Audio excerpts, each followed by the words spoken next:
Bismillahirrahmanirrahim. Assalamualaikum warahmatullahi wabarakatuh.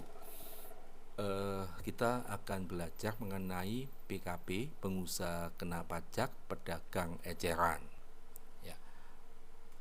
PKP pedagang eceran adalah PKP yang melakukan kegiatan penyerahan BKP atau JKP sebagai berikut. Penyerahan BKP dengan cara melalui tempat penjualan eceran seperti toko atau kios, atau bisa langsung mendatangi tempat konsumen.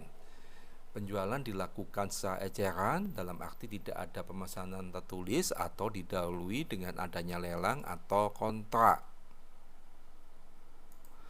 Penjualan BKP umumnya dilakukan secara tunai dan penyerahannya dilakukan secara langsung, dalam arti penjual langsung menyerahkan barang dan pembeli langsung membawa pulang barang tersebut. Ya. Kemudian penyerahan JKP dengan cara berikut, melalui tempat penyerahan secara langsung atau langsung mendatangi tempat konsumen. Dilakukan secara langsung tanpa didahului dengan penawaran tertulis, pemesanan tertulis atau kontrak atau lelang. Pembayaran atas jasa pada umumnya dilakukan secara tunai. Ya, jadi tidak terjadi piutang di situ. Kalau masalah alatnya bisa debit, bisa e-cash dan sebagainya.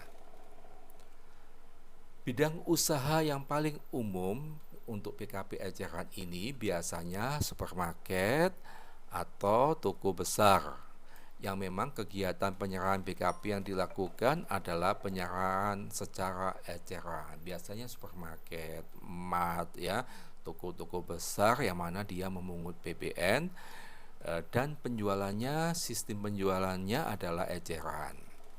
Landasan hukumnya adalah Undang-Undang Nomor 42 Tahun 2009 atau Undang-Undang PPN dan Peraturan Pemerintah Nomor 1 Tahun 2012 yang secara spesifik menjabarkan mengenai pengertian BKP pedagang eceran secara kewajiban-kewajiban yang melekat pada status BKP BE. Sementara untuk pengaturan perihal laporan perpajakan terkait penggunaan faktur pajak bagi PKP BE diatur dalam Per 58 BJ 2010 tentang bentuk dan ukuran formulir serta tata cara pengisian keterangan pada faktur bagi pengusaha kena pajak eceran. Ya, kemudian pokok perubahan sesuai dengan Undang-Undang Cipta Kerja pasal 112, yaitu PKP pedagang eceran dapat membuat faktur pajak tanpa mencantumkan keterangan mengenai identitas pembeli serta nama dan tanda tangan penjual dalam hal melakukan penyerahan BKP atau JKP kepada pembeli dengan karakteristik konsumen akhir yang diatur lebih lanjut oleh Peraturan Menteri Keuangan. Di sebelumnya tidak diatur. Kemudian definisi selanjutnya, kalau kita lihat lebih lanjut, PKP BE adalah PKP yang seluruh atau sebagian kegiatan usahanya melakukan penyerahan BKP atau JKP kepada pembeli dan atau penerima dengan karakteristik konsumen akhir, ya. Jadi karakteristik konsumennya itu user and user, ya. Jadi dia retail eceran, ya. Baik itu seluruhnya atau sebagian. Termasuk yang dilakukan melalui perdagangan melalui sistem elektronik PMSE, itu sesuai bunyi penggalan pasal 25 ayat 2 Per 03 BJ 2022. Kemudian PKP BE tidak ditentukan berdasarkan klasifikasi lapangan usaha.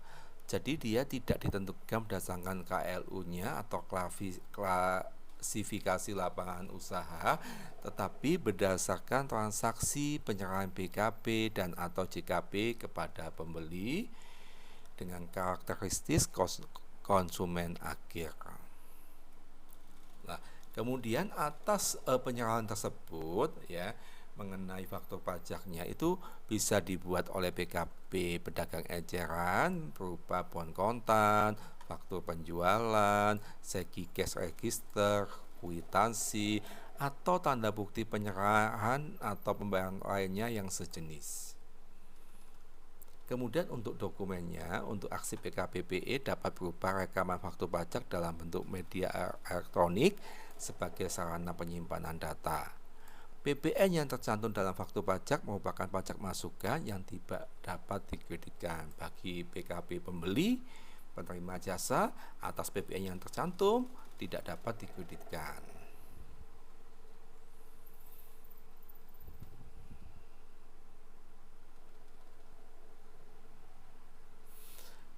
Bagi PKPBE, faktur pajaknya tidak sama dengan PKP non pedagang eceran.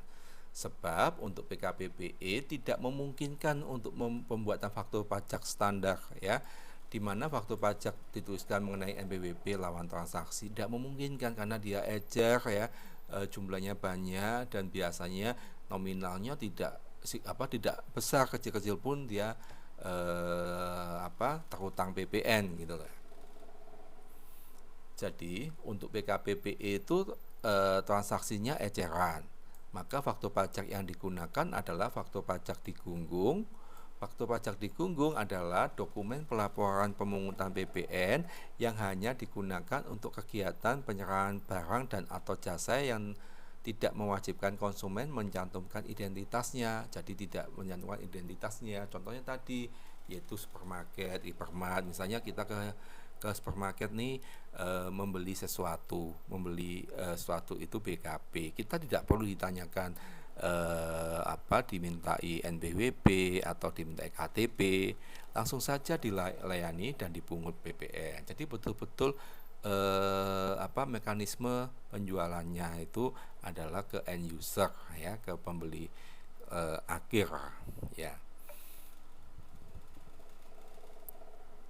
Nah, maka itu PKPBE tidak perlu melaporkan faktur pajak satu persatu, melainkan digabung tanpa ada identitas dan tanda tangan pembeli. Kemudian tambahannya, kendati pembuatan faktur pajak berupa tanda bukti penjualan dapat dilakukan tanpa menyantumkan keterangan mengenai identitas pembeli serta nama dan tanda tangan pihak yang berhak menandatanganinya, faktur pajak harus tetap mencantumkan sejumlah keterangan minimal. Pertama, nama, alamat, dan NPWP penjual. Ya. Keterangan ini wajib diisi, yaitu nama, alamat, NPWP penjual sesuai dengan surat pengukuhan pengusaha kena pajak. Yang kedua adalah jenis barang atau jasa, jumlah harga atau penggantian dan potongan harga jika ada.